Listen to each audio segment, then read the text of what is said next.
Conversation AI can now help respond to incoming emails with the same intelligence and personalization available across other chat channels, including support for email-specific features. Let's check the changes. A dedicated configuration layer is available for email-specific formatting and design. You can define default recipients for all AI responses. Select between plain text and the design editor to create a format that the AI agent can follow. Let's learn how to add and configure the email channel in your Conversation AI agents.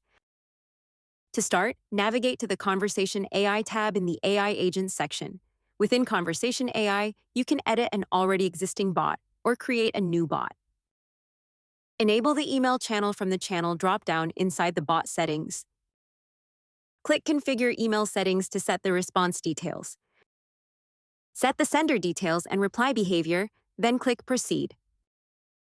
Create your email template, review it, and once satisfied, click Save.